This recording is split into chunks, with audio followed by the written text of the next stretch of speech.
হাসরের ময়দান কত ভয়ঙ্কর হবে। মানুষগুলো সবাই উলঙ্গ দাঁড়াবে, সূর্যের গরম, জমিনটা তামা হয়ে যাবে, জাহান্নামের আওয়াজ, এমন কঠিন হালাত হবে যে নবীরা পর্যন্ত কান্না শুরু করবেন। ওই সময় আমি আবু বকরের কি উপায় হবে, এই চিন্তা, এই ভয়, আমি চোখের পানি ছেড়ে কান্না করেছি। ও আমার কলিজার যুবক বাবারা, পর্দার আড়ালের মা বোনেরা, বৃদ্ধ বাবাজিরা, কয়দিন আর দুনিয়ায় বাহাদুরি করবা? চোখের সামনে কত লাশ আর লাশ। ও যুবক, স্কুলে পড়ো, কলেজে পড়ো, চাকরি করো, বাধা নাই। আমার দাবি, আমি কিন্তু একবারও বলি নাই পাস করলি লাগাও, আমি একবারও বলি নাই তুমি তাবলিগে যাও, কওমি মাদ্রাসায় যাও, আমি একবারও বলি নাই তুমি চরমনাই যাও, না গেলে জাহান্নামে যাইবা। না, আমি যেটা বুঝাইতে চাই বাবা, আল্লাহর ভয় অন্তরে জমা করো, আল্লাহর মোহাব্বত নিয়ে চলো। তোমার মতো কত যুবক স্কুলে পড়ে, কলেজে পড়ে, চাকরি করে, ব্যবসা করে, 5 বেলার নামাজ পড়ে আসেনি? বলো বাবা, তুমি কেন পারবা না? তুমি স্কুলে পড়ে ডাক্তার হও, ইঞ্জিনিয়ার হও, কলেজ ভার্সিটিতে পড়ে একজন প্রফেসর হও, তবে আমার একটা দাবি, বেয়াদবি করবা না। মা বাবার বেয়াদবি নিয়ে যদি বরদোয়া পাও, জীবন ধ্বংস হয়ে যাবে। শিক্ষকের বরদোয়া নিবা না, আলেম ওলামার সাথে বেয়াদবি করে বরদোয়া নিবা না, জীবন ধ্বংস হয়ে যাবে। এখনো সময় আছে, তওবা করে নাও। ডাক্তার যদি হও, আদৌ বলা ডাক্তার হইও। ইঞ্জিনিয়ার যদি হও, আদৌ বলা ইঞ্জিনিয়ার হইও। তোমার আচরণে কোনোদিন যেন মা বাবা কষ্ট না পায়, শিক্ষক কষ্ট না পায়, উলামায়ে কেরাম কষ্ট না পায়। অন্তরের বুঝাইয়া এখনো সময় আছে, লাইনে চলে আসো। তোমার মতো যুবক র‍্যাব, আর্মি, পুলিশ, বিডিআর এর চাকরি করে, নামাজ ছাড়ে না, মনেরে বুঝাও তুমি কেন পারবা না? তোমার মতো যুবক ডাক্তার, প্রফেসর, ইঞ্জিনিয়ার, নামাজি, তুমি কেন পারবা না? এখনো সময় আছে, মনেরে বুঝায় তওবা করে নাও। ও পর্দার আড়ালের মা বোনেরা, আপনাদের জীবন কতই ধন্য। আপনারা নবীদের মায়ের মতো দামি মা, সাহাবায়ে কেরামদের মায়ের মতো দামি, আয়েশা রাদিয়াল্লাহু আনহার মতো দামি, ফাতেমা রাদিয়াল্লাহু আনহার মতো দামি, খাদিজা রাদিয়াল্লাহু আনহার মতো দামি। এরে আম্মা জান, এ কারণে আপনাদের এত সম্মান। আপনার মতো কত মা এখনো আছে, বেপর্দায় চলে না, নামাজ ছাড়ে না, মোবাইলে সময় নষ্ট করে না, স্বামীর মাল খেয়ানত করে না। আপনারা কেন পারবেন না? এখনো সময় আছে, তওবা করেন। আপনাদের কারণেই তো দুনিয়াতে ভালো ভালো সন্তান আসছে। 1 মিনিট একটা ঘটনা বলে শেষ করি। আল্লাহর এক বান্দা মদিনাতুল মুনাওয়ারা থেকে ভারতে আসছে কালেমার দাওয়াত দেওয়ার জন্য। আল্লাহর বান্দা দাওয়াত দিতে দিতে 90 লক্ষ বেশি পরিমাণ বিধর্মী তার হাতে মুসলমান। বান্দার নাম আপনারা সবাই জানেন, খাজা মুঈনুদ্দিন চিশতি আজমিরি রহমাতুল্লাহি আলাইহি। পর্দার আড়ালের মা বোনেরা ভালো করে শুনবেন, যুবক বাবারাও শুনো। ওই মুঈনুদ্দিন এত বড় দামি আল্লাহওয়ালা যে তার হাতে লক্ষ লক্ষ বিধর্মী মুসলমান হয়েছে। মায়ের কাছে গিয়ে খাজা মুঈনুদ্দিন বড় আনন্দ করে। আম্মা বলে, মুঈনুদ্দিন এত খুশি, এত আনন্দ কেন? মুঈনুদ্দিন বলে, মা আল্লাহর শুকর, হাজারো লাখ মুসলমান আমার কাছে কালেমা পড়েছে। মা ডাক দিয়ে কয়, বাবা মুঈনুদ্দিন, এটা তোর বাহাদুরি না, আমি মায়ের বাহাদুরি। মুঈনুদ্দিন বলে, মা তোমার বাহাদুরি কি? মা চোখের পানি ছেড়ে বলে, রে সন্তান, তুই আমার গর্বে যখন আসছু, আল্লাহর কসম আমি এক রাত আর ঘুমাই নেই।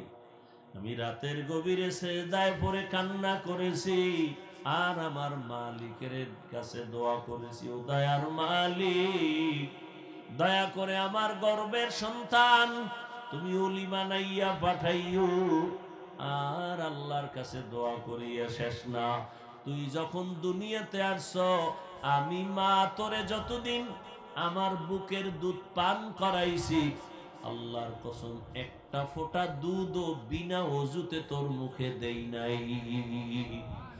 এরে পর্দার আড়ালের আম্মা জানেরা, যেই মা তার সন্তানকে বিনা অজুতে দুধ দেয় না, ওই সন্তান কেন আল্লাহর খাস ওলি হবে না? এরে আম্মা জান, এখনো সময় আছে। আল্লাহ সন্তান দিছেন, তবে আদবওয়ালা বানায় যান, বেয়াদব যেন না হয়। আদবওয়ালা ডাক্তার বানাবেন, সফল জীবন। আদবওয়ালা ইঞ্জিনিয়ার বানাবেন, সফল জীবন। এখনো সময় আছে, তওবা করবেন, আল্লাহর কাছে দোয়া করবেন। জীবনে আর নামাজ ছাড়বেন না, বেপরদায় চলবেন না, মোবাইলে সময় নষ্ট করবেন না, স্বামীর মাল হেফাজত করবেন, খেয়ানত করবেন না। বৃদ্ধ বাবাজিরা, আপনার মতো কত বুড়ারা মসজিদে গিয়া নামাজ পড়ে, আপনি কেন পারবেন না? ও আমার কলিজার যুবক, এখনো সময় আছে, তওবা করো। মনেরে বুঝাও রে মন, তোমার মতো যুবক জেনারেল লাইনে থাকিয়া চাকরি করে, ব্যবসা করে, নামাজ পড়ে, লেখাপড়া করে, তুমি পারবা না কেন? ওরে জীবনে তো গুনাহ কম করো নাই, দাড়ি কম কাটো নাই, নামাজ কম ছাড়ো নাই, বেপরদায় কম চলো নাই, এখনো কি তওবা করবা না? জানি না কার কপাল ওমরের মতো কবুল হয়ে যাবে। যাদের অন্তর তৈরি হয়ে আছে, মরিয়া গেল নামাজ ছাড়বা না, দাড়ি কাটবা না, বেপরদায় চলবা না, মা বাবার দোয়া নিয়া, শিক্ষকের দোয়া নিয়া, উলামায়ে কেরামের পরামর্শ নিয়া, নবীজির আদর্শ মেনে চলবা। قال رسول الله صلى الله عليه وآله وسلم إن بني إسرائيل تفرقت على 72 ملة وتفترق أمتي على 73 ملة كلهم في النار إلا ملة واحدة قالوا من هي يا رسول الله في رواية قالوا ما هي يا رسول الله قال ما أنا عليه وأصحابي। সংক্ষেপ বলতেছি, রহমতের নবী বলেন, আমার আগে একদল উম্মত ছিল বড় চালাক, এদের নাম বনি ইসরাইল। এরা এতটা চালাকি করতে গিয়া, পণ্ডিতি করতে গিয়া, নিজেদেরকে বড় মনে করতে গিয়া দলে দলে ভাগ হয়ে গেল 72। কয় দল? আমার উম্মত আরো চালাক, ওরা আর এক দল বেড়ে যাবে। কত হবে? কুল্লুহুম ফিন্নার, সব জাহান্নামে যাবে। ইল্লা মিল্লাতান ওয়াহিদা, এক দল জান্নাতে যাবে। তাহলে 73-এর এক দল জান্নাতে গেলে জাহান্নামী কয় দল? খুব খেয়াল করিন, এই কথাটা আপনারা আরো আগে জানেন না? কথা বলেন। জানেন, কিন্তু আজকে নতুন কথাটা শুনে নেন। এই যে 72 দল জাহান্নামী, এক দল জান্নাতি, এই 72 দলের মধ্যে কোনো হিন্দু নাই, কোনো বৌদ্ধ নাই, কোনো খ্রিস্টান নাই, কোনো ইহুদি নাই, কোনো বিধর্মী নাই। এই 72 দল জাহান্নামী, সবাই হবে মুসলমান। এবার বুঝেন কোন দলে আছে। সাহাবায়ে কেরাম জিজ্ঞাসা করলেন, ইয়া রাসূলুল্লাহ, যেই দলটা জান্নাতে যাবে তাদের মাপকাঠি পরিচয় কি? রহমতের নবী বলেন, তাদের পরিচয় হলো দুইটা আদর্শ যারা মেনে চলবে। এক, আমি রহমতের নবীর আদর্শ আর আমার সাহাবায়ে কেরামের আদর্শ, এই দুইটা একত্রে যারা মেনে চলবে তারা জান্নাতি। নবী যদি বলতেন আমারে যারা মানবা তারা জান্নাতি, তো হইতো। নবী বলে না না, আমি মুহাম্মদের আদর্শ মানবা, আমার সাহাবায়ে কেরামের আদর্শ যারা মানবে তারা জান্নাতে যাবে। এখান থেকে সবক নিয়ে যান। বর্তমান দুনিয়াতে যদি কেউ বলে আমি নবী মানি, নবী মানি, সাহাবা মানি না, এরা মুসলমান, এরা মুমিন ঠিক, তবে 72 দল জাহান্নামীদের অন্তর্ভুক্ত। যারা বলে নবী মানি, সাহাবা মানি না, এরা মুসলমান ঠিক, মুমিন ঠিক, কিন্তু 72 দল জাহান্নামীদের অন্তর্ভুক্ত। এবার বুঝেননি, মুমিন হইয়াও জান্নাত পাইতে কত খবর আছে। মুমিনদের 72 দল মুমিন জাহান্নামে যাবে, একদল মুমিন জান্নাতে যাবে। সেই দল কারা? যারা নবীও মানে, সাহাবাও মানে। যে নবী মানে সে তারাবি পড়বে, যে সাহাবী মানে সে 20 রাকাত পড়বে। যে বলে শুধু নবী মানি সে তারাবি পড়বে ঠিক, সাহাবী মানে না, এজন্য 20 রাকাত পড়ে না। আর যারা নবীও মানে, সাহাবাও মানে, এরা তারাবিও পড়ে। কত রাকাত পড়ে? 20 রাকাত পড়ে। আর রাসূল বলছেন যে আমাকেও মানবে, সাহাবাদেরও মানবে, সে জান্নাতি। আর যদি আমাকে মানে, আমার সাহাবাদেরকে না মানে, সে জান্নাতি নয়, সে 72 দল মুসলমান হইয়া জাহান্নামে। আল্লাহ হেদায়েত দান করেন। তো আল্লাহ আদেশ দিলেন দুইটা, এক আল্লাহকে ভয় করো, দুই জবানের হেফাজত করো। কান হেফাজত করো বলেন নাই, এখানে চোখ হেফাজত করো বলেন নাই, পা হেফাজত করো বলেন নাই, অন্তর হেফাজত করো বলেন নাই, জবানের হেফাজত কেন করো বললেন কেন? শুধু এতটুকু কথার জবাব দিয়া মোনাজাতের দিকে যাব। আর আপনারা উঠা বসা করলে আরো আগেই হাত দুইটা উঠায় দিব। জবানের কথা কেন বললেন?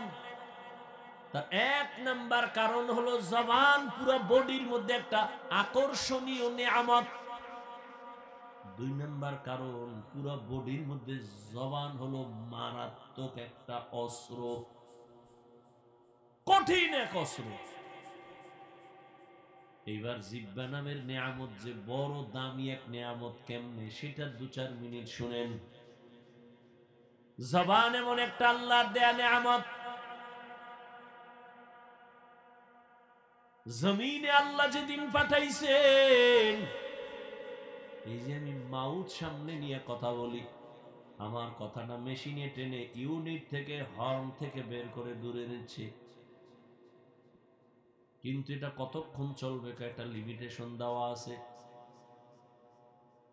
ফ্যানের বাতাস দিতেছে, দীর্ঘ টাইম লাগাতার চলতে গেলে হঠাৎ নেগেটিভ পজিটিভ এক হয়ে আগুন লেগে যাবে, মেশিন গরম হয়ে যাবে, মাইক বন্ধ হয়ে যাবে। ঠিক নেই?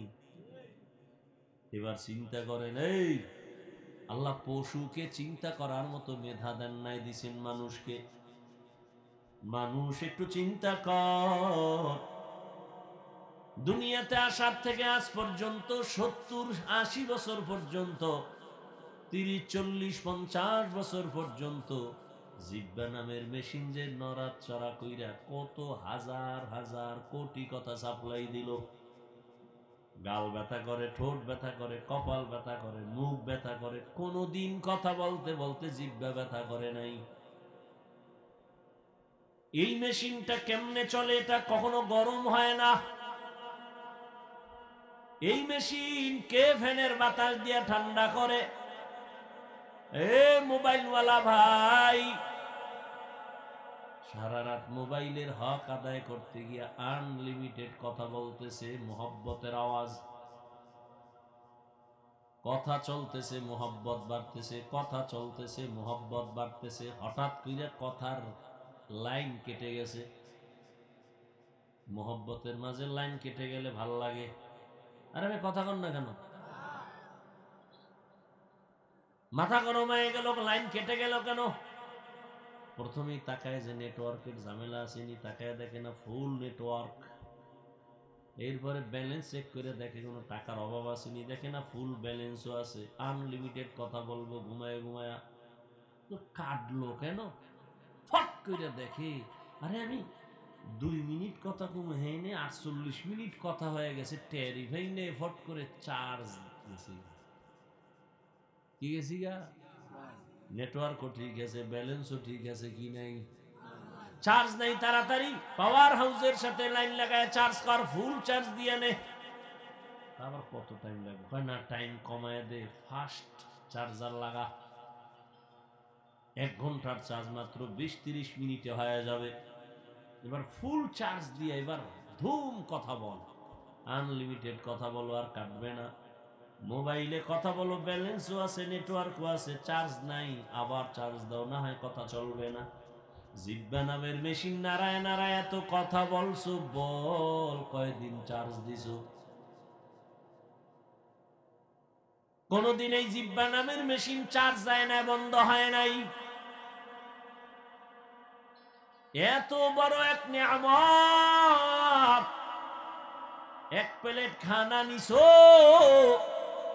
তুমি খানা খাওয়ার জন্য বসছো, প্লেটের মধ্যে খানা নিয়ে তুমি চোখ দিয়ে তদন্ত করলা খানার মধ্যে কোনো ভেজাল আসেনি, চোখ ক্যান্সার দিল কোনো ভেজাল নাই, হাত দিয়া নাড়াচাড়া করে দেখলাম কোনো ভেজাল আসেনি, হাত ক্যান্সার দিল নাই।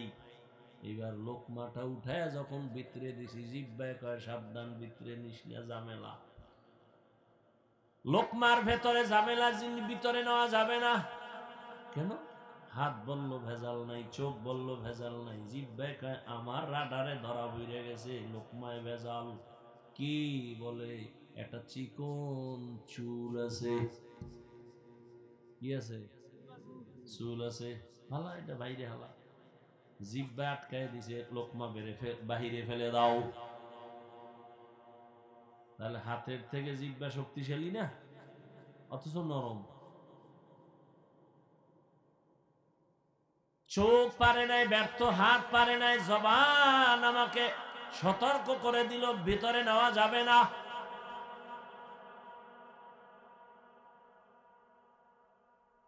এবার বুঝাই জিব্বা কত বড় মারাত্মক এক অস্ত্র। এবার খেয়াল করেন, এতক্ষণ বুঝাইছি নিয়ামত, এই নিয়ামতের শুকর আদায় করতে হবে, আলহামদুলিল্লাহ বললে হবে না। নিয়ামতের শুকর কি জানেন? আল্লাহ যেই কাজের জন্য যেটা বানাইছে ওই কাজে ওই জিনিসকে ব্যবহার করার নাম আসল শুকর। জিব্বা আল্লাহ বানাইছেন কেন? আলেমরে গালি দেওয়ার জন্য, হ্যাঁ, ইমামের সাথে বেয়াদবি করার জন্য। জিব্বা বানাইছেন আল্লাহ পাক বেশি বেশি জিকির করো, দরুদ শরীফ পড়ো, তেলাওয়াত করো। আর এই জিব্বা আমরা ব্যবহার করি গীবত শেখায়াত। আমি যে জনমের বেয়াদবের খবর নাই, হুজুর খারাপ এ নিয়ে সারাদিন চায়ের দোকান গরম, হুজুর খারাপ। অথচ পুরা দুনিয়া পুরা দেশ এখনো ঠান্ডা আছে শুধু হুজুরদের কারণে। আপনারা যে এখনো আরামে আছেন কিসের কারণে? মানতে কষ্ট হয় না? ভিডা খাইয়া এরপরে দোয়ার লেগে দৌড়ান, তখন টের পান যে হুজুর কি। আর এমনি যে হুজুরেরা কান্দে দোয়া করে এটা কানে ঢুকে না। এজন্যই তো বলেছি এদেশের ওলামায়ে কেরাম জাতিকে যা দিছে কেউ দেয় নাই, সব চান্দাবাজ আর ধান্দাবাজ, সবগুলো চান্দাবাজ আর ধান্দাবাজ। একমাত্র নিরেট পিওর এ জাতির আসল কলিজার মানুষ ওলামায়ে কেরাম। এরা কোনো স্বার্থপর না, নিঃস্বার্থ। উম্মতের মাইয়া নিয়ে চিন্তা করে না, বউ নিয়ে টেনশন করে না, বাড়ি নিয়ে টেনশন নাই, 24 ঘন্টা আপনাদের পিছনে সময় ব্যয় করে। তাবলিগওয়ালারাও ঘুরে, পীর সাহেবরাও ঘুরে, ইমাম সাহেবরাও। আমাকে বলেন তো একটা সত্য কথা, সরকারি চাকরি করে বেসরকারি চাকরি করে ডিউটি কয় ঘন্টা বলেন? সর্বনিম্ন বেতন কত? 20,000 বলেন না খাই কত? 20,000। আর টেবিলের তলে তো কত মুক্তার দানা থাকেই। ওর বাপে থুয়ে গেছে, এগুলো ওর মায়ে থুয়ে গেছে, ওর 14 গোষ্ঠী থুয়ে গেছে, এগুলো মুক্তার দানা। বলেন তো আমাকে, ইমাম সাহেব যে মসজিদে ডিউটি করে কয় ঘন্টা বলেন? বেতন কত? রড দিয়ে ফিডাইলো কি জাল মেডে? এর থেকে জুলুম কি আর জমিনে আছে? 8 ঘন্টা ডিউটি করে 20,000 নিম্নে। এবার টেবিলের তলে কত পায়খানা আছে মুক্তার নামে, খাইয়া এক একটা ভাল্লুক হয়ে যায়। যত বড় ভিআইপি তত বড় মদখোর। সত্য কথা বলতে কষ্ট লাগে। যত বড় ভিআইপি তত বড় সুদখোর।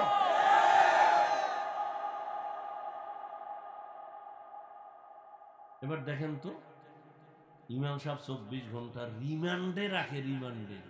জোহরের নামাজে নাই, রিক্সা ড্রাইভার কয়, হুজুর গেছিলেন কই? কে তুমি? আমি রিক্সা চালাই। তোর ভাওয়ার কি? কয় 5 টাকা মাসে বেতন দেই। ও, এই ভাওয়া। সভাপতি দেয় কত? কয় 100 টাকা। সেক্রেটারি কত? কয় 50। মাসের না মাস? কয় না 6 মাস বাকি। কি এ মিশা মিশা কইতেছি? আল্লাহ এমনি শান্তি দিবে? এর থেকে আর কি জুলুম হতে পারে? এর কারণ কি জানেন? এর দোষ আমাগো, কেউরে দিয়ে লাভ নাই। শিয়ালের হাতে মুরগি আমানত দিছে, বন্ধু 3 দিন পরে নিয়ে নিব। শিয়াল খায়টা জিন্দা দেওয়া যাবে না, ফ্যাটের মধ্যে কিমা হয়ে যাবে। বাথরুমে গেলে ফেরত পাইতে পারো ওই লাইন দেয়া, জিন্দা দেওয়া যাবে না। শিয়ালের হাতে মুরগি রাখা যেমন বোকামি, ধর্মের চাবি হারামখোরের হাতে দেওয়াটাও বোকামি। দিছে কে? জিবরাইল, আজরাইল। কে দিছে? আমরা কইতে কষ্ট, ভোটের আগে টাকা খাইতে কষ্ট লাগে নাই? এ বাথরুমে গিয়া 10 গ্রাম পায়খানা খাইও, ওই প্রার্থীর থেকে টাকা না খাইয়া, পরে বাজারে গিয়া হালাল সাবান দিয়া কুলি কইরো, ফ্রেশ। আর ওই ভোর রাত্রে যে ভোটারদের প্রার্থী থেকে যে টাকা খাইছো পায়খানা নামের, ওটা জাহান নামের আগুন ছাড়া আর ফ্রেশ হবে না। চেয়ারম্যানের গালি দাও কেন? চেয়ারম্যানের দোষ কি? তুমি বড় হারামখোর, খাইয়া চেয়ারম্যানের না হারাম খাওয়া শিখাইছো। চেয়ারম্যান আগে খাইছে না জনগণ আগে খাইছে? চেয়ারম্যান জানি না যে হাদিয়া দেওয়া লাগে আন্দার রাইতে। ভাই ভোটটা দিবা? হাদিয়া পাঠাইস। দিতে দিতে দিতে দিতে বস্তা শেষ। চেয়ারম্যান কার কি করুন? বাড়ি বেশ। আমার উপায় কি? বুঝো না? না, আমগো চেয়ারে বই আবার আমগোটা তুই খাবি। কোথায় তোর টেনশন নাই, নে বাড়ি বেশ। দিতে দিতে এবার চেয়ারে বইয়া জনগণেরটা যাইছে বই বই খাইতেছে। জনগণ শিখাইছে না? কথা হয় না। লিখে রাখো কিছু কথা। জনগণ হারামখোর হলে ওদের নেতারাও হারামখোর হয়। জনগণ সুদখোর হলে নেতাও সুদখোর হয়। জনগণ নামাজি হলে নেতাও নামাজি হয়। আল্লাহ হেদায়াত দান করুন। একটু রাজনীতি করলাম না? হ্যাঁ, হুজুর ওয়াজ করেন খুব মজা, কিন্তু রাজনীতি করা যাবে না। তার মানে হইল ধর্ম আর রাজনীতি আলাদা। হ্যাঁ, চান্দাবাজি ধান্দাবাজির রাজনীতি আর ইসলাম আলাদা। কিন্তু সুলাইমান নবীর রাষ্ট্র চালানো রাজনীতি, ইউসুফ নবীর মিশর চালানো রাজনীতি, রহমতের নবীর মদিনা চালানো রাজনীতি আর কোরআন ইসলাম ধর্ম এক। যে কইব আলাদা তার ঈমান আলাদা। অজের ভ্যান্ডেলে যদি রাজনীতির, কোরআনের রাজনীতির কথা নাই বলা যায়, তো অজের ভ্যান্ডেলে রাজনীতির বক্তব্য কেন? মসজিদে যদি ইমাম সাহেব রাজনীতির বয়ান করতে না পারে, সেখানে রাজনৈতিক নেতা কেন ভোট চায়? এর কারণ পাইছেন না? একটু আগে না কইছি শিয়ালের হাতে মুরগি। কার হাতে মুরগি? আরে জোরে কও।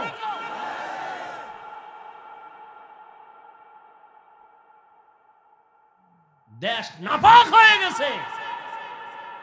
এই নাপাক থেকে বাঁচাবার একমাত্র আদর্শ ইসলাম, রসুলের আদর্শ। আল্লাহর কসম, এই জমিনে মদিনার আদর্শ ছাড়া কেউ শান্তি দিতে পারবে না। শুধু চাপাবাজি করতে পারবে, শান্তি জীবনে দিতে পারবে না। শান্তির একমাত্র ঠিকানা ইসলাম। এটা সব চান্দাবাজেরা ধান্দাবাজেরা জানে, মানে না কেন? মানতে গেলে দুর্নীতি করতে পারবে না, চুরি করতে পারবে না। আল্লাহ হেদায়াত দান করুন। জবান এক মারাত্মক অস্ত্র। বলে কেমন? প্রতিদিন সকালবেলা, হাদিসে নবী বলেন, প্রতিদিন সকালবেলা সব অঙ্গ প্রত্যঙ্গ জিহ্বা থেকে পানা চায়। হাত বলে আল্লাহ জিহ্বা থেকে বাঁচাও। কেন? ও জানি সকালে ঘুমেতে উঠে কোন কথা কয় আর পেছে ভিডা না আমার হাতের উড়াইয়ে পেঁচ লাগাই জিহ্বায়, ভিডা খাই আমি হাত। জিহ্বা এমন একটা আকামের কথা কইছে, ফট করে কানের উপরে থাপ্পড়। কান কয় আমার অন্যায় কি? ওই যে জিহ্বা। রসুল বলেন প্রতিদিন সকালবেলা হাত, কান, চোখ, জিহ্বা থেকে পানা চায় আল্লাহ, এই জবান থেকে আমারে পানা দাও। কেন? এটা মারাত্মক অস্ত্র। কয় কেমন? কয় বেলেডের মতো, চারোদিকে ধার, যেদিকে মারে কেটে যায়। ডাইনে মারে, বামে মারে। যেমন জিহ্বা নারায় নারায় একজনে কয় লা ইলাহা ইল্লাল্লাহ। কেউ হিন্দু ভাই, আমি লা ইলাহা কয়ে আলাইছি, তুই তো এখন মুসলমান হয়ে গেছো। জিহ্বার এক কথায় মুসলমান, আবার এই জিহ্বা নারায় যদি কয় আল্লাহ মানি, নবী মানি, কোরআন মানি, তবে ইসলামের রাজনীতি মানি না, একই জিহ্বার এক আওয়াজে বেঈমান। বুঝেননি কিছু? কি বুঝেন? এক যুবক একটা মাইয়ারে রাস্তায় ধইরা তিনজনার সামনে কয় বউ হবিনি, কয় কবুল। জিহ্বার এক কথায় আপন হয়ে গেল। ঠিক এই জিহ্বায় আবার কয় তালাক, বিদায়। একই জিহ্বায় কত রং, বেলেডের মতো, যেদিকে মারে ওদিকে কাটে। বিচারপতি চেয়ারে বৈশা জিহ্বা নারায় ফাঁসির আসামিরে কয় খালাস, ফুলের মালা দিয়া বাড়ি। নিরপরাধ রে বিচারপতি কয় পুলিশ ধর, নিরপরাধ ফাঁসির মঞ্চে হাজির। একই জিহ্বার আওয়াজ। এই একটা জিহ্বার দ্বারা আমাকে প্রমাণ করে দিল আমি মানুষ, আমি আলেম, আমি ভালো নাকি আমি খারাপ। আমার হাত পরিচয় দেয় না, আমার জবান আমারে পরিচয় দেয়। জবানের কথায় পরিচয় দেয় আমি মুসলমান, জবানের আওয়াজ আমাকে পরিচয় দিল আমি মানুষ, জবান আমাকে পরিচয় দিয়ে দিল আমি একজন আলেম, জবান আমাকে পরিচয় দিয়ে দিল আমি হক না বাতিল। জবানের কথার দ্বারা পরিচয়। মারাত্মক এই জিহ্বা, মারাত্মক অস্ত্র। হাতে অন্যায় করে, এটার ফিরা মুখ এমনি কয় রশি দিয়া বাইদা রাখ, আর অন্যায় করবে না। কান অন্যায় কথা শুনে কয় তাড়াতাড়ি পট্টি লাগা, আর অন্যায় কথা শুনবে না। চোখ অন্যায় করে কয় নেকাপ লাগবে না। পা অন্যায় করে রশি দিয়া পা দুইটা বেঁধে দাও, অন্যায়ের দিকে যাবে না। পাঠানের বাড়ি চোর ঢুকছে, আর এক পাঠান। পাঠানের বাড়ি কে ঢুকছে? কি জন্য? চুরি করে। টের পাইয়া পাঠানে এটারে ধইরা খুডির লগে ভাও দুইটা বাইন্দা দৌড় দিছে থানায় নলসিটি। ওসি সাহেবের কয় ওসি সাহেব চোর কাকুই বাড়িতে বাইন্দা থুই আইছি। কেমনে? কয় খুডির গোড়ায় পাও দুইটা বানছি। তো কি করবো? চলেন ধইরে নিয়ে। কেমনে বানছো? কয় দুই পাও। আট বানছো নি? কয় না। তুই পাগল নি? তুই ফাও বানছো, আট বান্ধ নাই? হ্যাঁ, মাথায় হাত দিস। আহারে ওসি সাহেব, না না না, টেনশন নেই, আমিও পাঠান, ও পাঠান। আমার মাথায় যেহেতু এটা ঢুকে নাই, ওর মাথায় ঢুকতো না। চলেন। ওসি সাহেব হাদিয়া পাওয়ার লোভে দৌড়। আইয়া দেহে হে কুলের বলদ খুঁটির ঘোড়ায় বয়ে রয়েছে, চুপচাপ বয়ে রয়েছে। পা অন্যায় করে বেঁধে দাও, হাত অন্যায় করে বেঁধে দাও, অন্যায় করবে না। চোখ অন্যায় জিনিস দেখে মেকআপ লাগাও, পট্টি লাগাও, আর অন্যায় দেখবে না। কান অন্যায় কথা শুনে পট্টি লাগাও, শুনবে না। জিহ্বাটা যে অন্যায় করে, ইডারে কেমনে আটকামু? এটা তো আমার থেকে অ্যাডভান্স চলে। কয় কেমন? কয় ঘুমাইলেও চলে। আমি যে ঘুমাই রইছি, ও চলতেছে। ঘুমের ভিতরে এক বন্ধু ডাক দিছে, কাঁচা ঘুমের মধ্যে যখন ডাক দিছে, জিহ্বা অগ্রিম কাঁচা গালি। ও গালি শুনে দৌড়, বন্ধুর গুল্লি মারি। 10টার সময় উঠে ডাক দিছে, বন্ধু কই? তোর কথা নাই। যেই গালি তোর জবান দিয়া দিছ, জমিনেও ধরে না, আসমানেও ধরে না। রাস্তা করল কি গালি দিস? জীবনে গালি কেউ দেয় না। একটা গালিও তুমি দেই না। কি বলো আন্দাজি?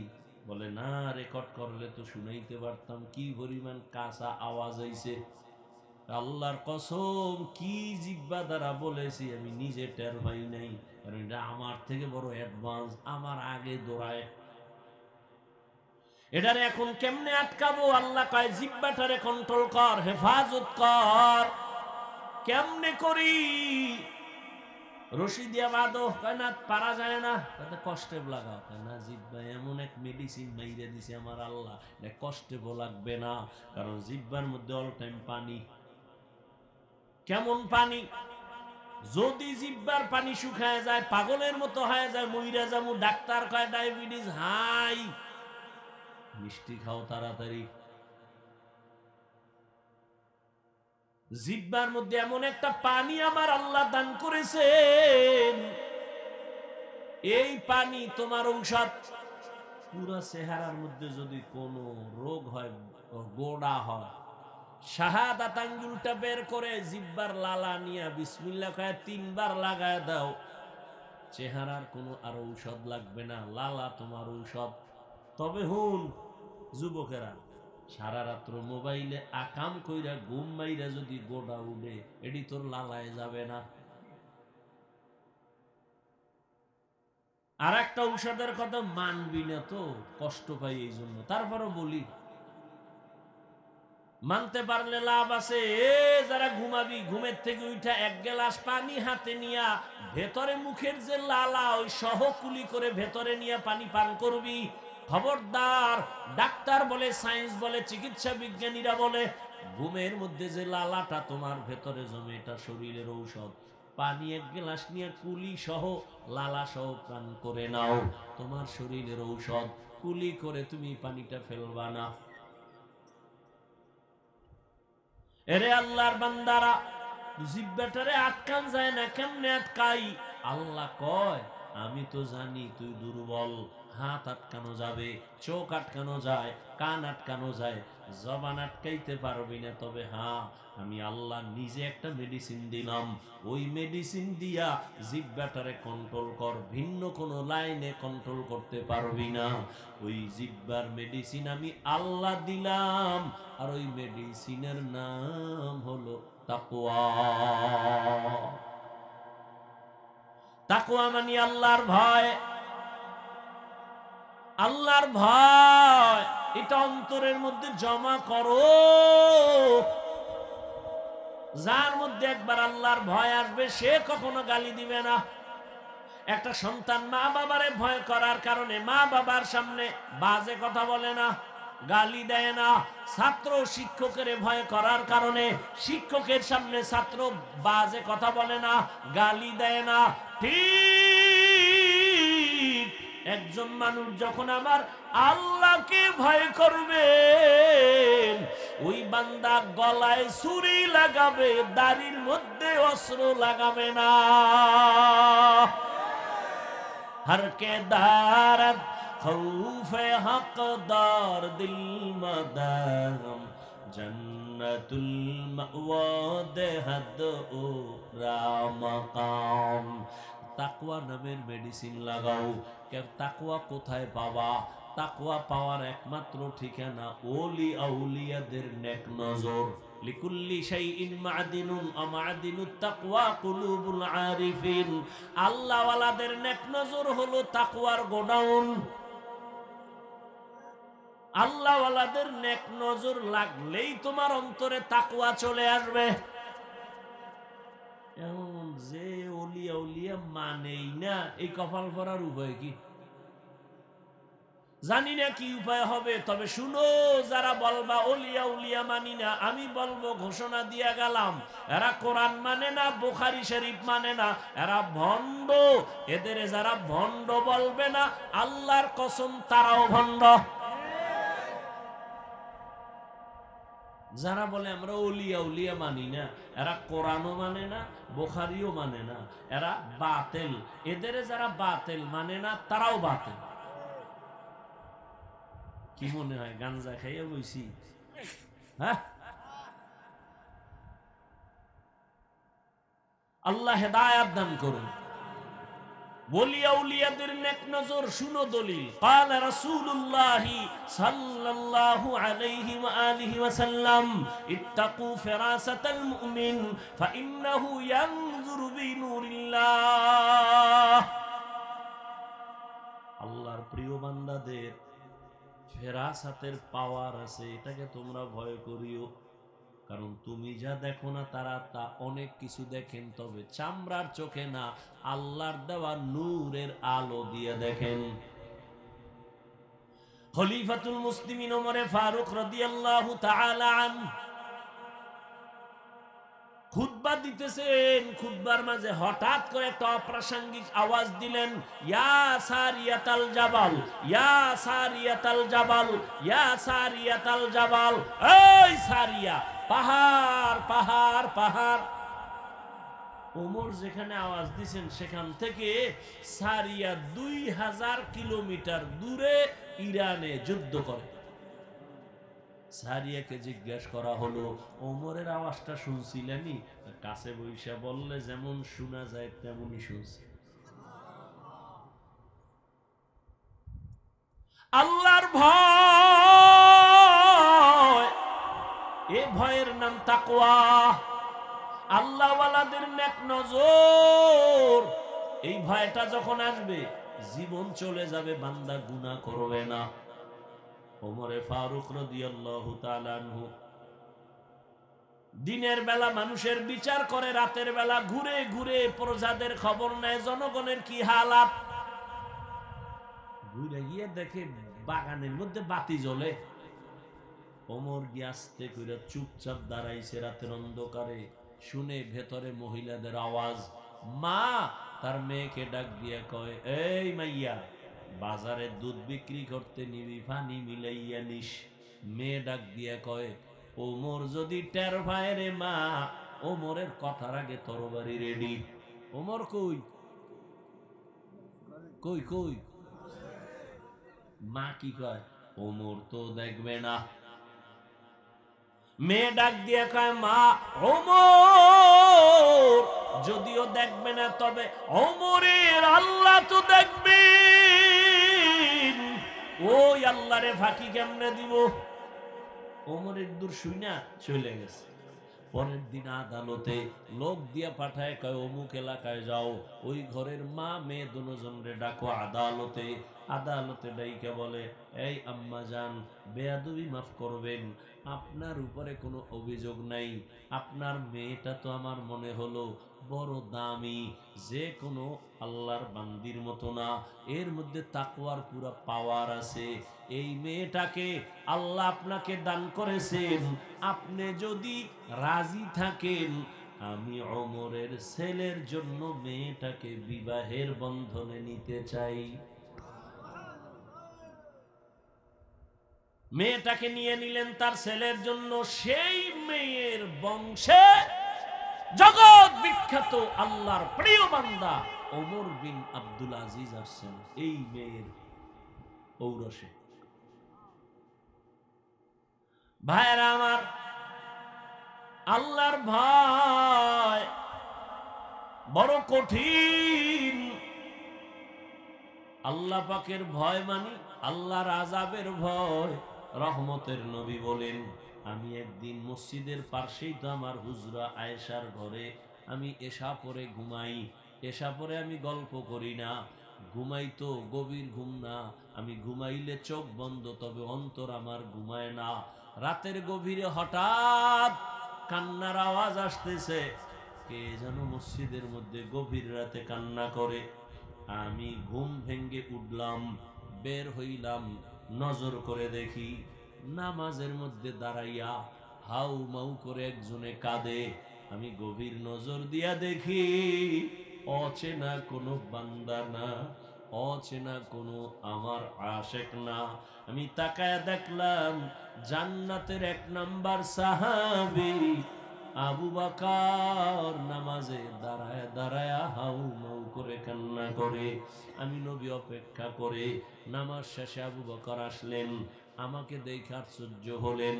আমি বললাম, আবু বকর এই রাতে নামাজে দাঁড়ায় কাঁদলেন কেন?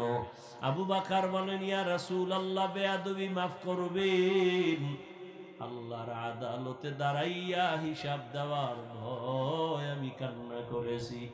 ওরে আল্লাহ তো আপনাকে জান্নাতের সুসংবাদ দিয়েছেন, আবার কিসের ভয়? আবু বকর বলেন, ইয়া রাসূলুল্লাহ, কিয়ামতের ময়দান বড় ভয়ঙ্কর, আল্লাহর আদালত বড় ভয়ঙ্কর। আমার উপরে কোনো কারণে যদি আল্লাহ বেজার হয়ে যায়, আমার টিকিট ক্যান্সেল হয়ে যাবে, আমি আবু বকরের হাতে জাহান্নামের হ্যান্ডকাপ লেগে যাবে। ও নবী, আপনিই তো বয়ান করে বলেছেন হাসরের ময়দান কত ভয়ঙ্কর হবে। মানুষগুলো সবাই উলঙ্গ দাঁড়াবে, সূর্যের গরম, জমিনটা তামা হয়ে যাবে, জাহান্নামের আওয়াজ, এমন কঠিন হালাত হবে যে নবীরা পর্যন্ত কান্না শুরু করবেন। ওই সময় আমি আবু বকরের কি উপায় হবে, এই চিন্তা, এই ভয়, আমি চোখের পানি ছেড়ে কান্না করেছি। ও আমার কলিজার যুবক বাবারা, পর্দার আড়ালের মা বোনেরা, বৃদ্ধ বাবাজিরা, কয়দিন আর দুনিয়ায় বাহাদুরি করবা? চোখের সামনে কত লাশ আর লাশ। ও যুবক, স্কুলে পড়ো, কলেজে পড়ো, চাকরি করো, বাধা নাই। আমার দাবি, আমি কিন্তু একবারও বলি নাই পাস করলি লাগাও, আমি একবারও বলি নাই তুমি তাবলিগে যাও, কওমি মাদ্রাসায় যাও, আমি একবারও বলি নাই তুমি চরমনাই যাও, না গেলে জাহান্নামে যাইবা। না, আমি যেটা বুঝাইতে চাই বাবা, আল্লাহর ভয় অন্তরে জমা করো, আল্লাহর মোহাব্বত নিয়ে চলো। তোমার মতো কত যুবক স্কুলে পড়ে, কলেজে পড়ে, চাকরি করে, ব্যবসা করে, 5 বেলার নামাজ পড়ে আসেনি। বলো বাবা, তুমি কেন পারবা না? তুমি স্কুলে পড়ে ডাক্তার হও, ইঞ্জিনিয়ার হও, কলেজ ভার্সিটিতে পড়ে একজন প্রফেসর হও, তবে আমার একটা দাবি, বেয়াদবি করবা না। মা বাবার বেয়াদবি নিয়ে যদি বরদোয়া পাও, জীবন ধ্বংস হয়ে যাবে। শিক্ষকের বরদোয়া নিবা না, আলেম ওলামার সাথে বেয়াদবি করে বরদোয়া নিবা না, জীবন ধ্বংস হয়ে যাবে। এখনো সময় আছে, তওবা করে নাও। ডাক্তার যদি হও, আদো বলা ডাক্তার হইও। ইঞ্জিনিয়ার যদি হও, আদো বলা ইঞ্জিনিয়ার হইও।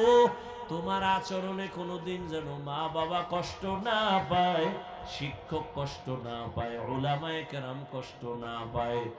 অন্তরের বুঝাইয়া এখনো সময় আছে, লাইনে চলে আসো। তোমার মতো যুবক র‍্যাব, আর্মি, পুলিশ, বিডিআরের চাকরি করে, নামাজ ছাড়ে না, মনের বুঝাও তুমি কেন পারবা না? তোমার মতো যুবক ডাক্তার, প্রফেসর, ইঞ্জিনিয়ার, নামাজি, তুমি কেন পারবা না? এখনো সময় আছে, মনের বুঝায় তওবা করে নাও।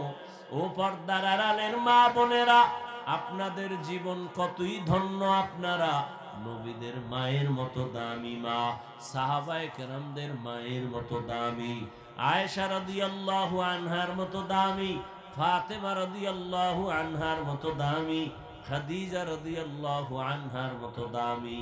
এরে আম্মা জান, এ কারণে আপনাদের এত সম্মান।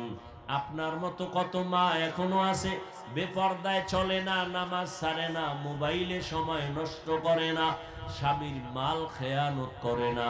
আপনারা কেন পারবেন না? এখনো সময় আছে, তওবা করেন। আপনাদের কারণেই তো দুনিয়াতে ভালো ভালো সন্তান আসছে। 1 মিনিট একটা ঘটনা বলে শেষ করি। আল্লাহর এক বান্দা মদিনাতুল মুনাওয়ারা থেকে ভারতে আসছে কালেমার দাওয়াত দেওয়ার জন্য। আল্লাহর বান্দা দাওয়াত দিতে দিতে 90 লক্ষ বেশি পরিমাণ বিধর্মী তার হাতে মুসলমান।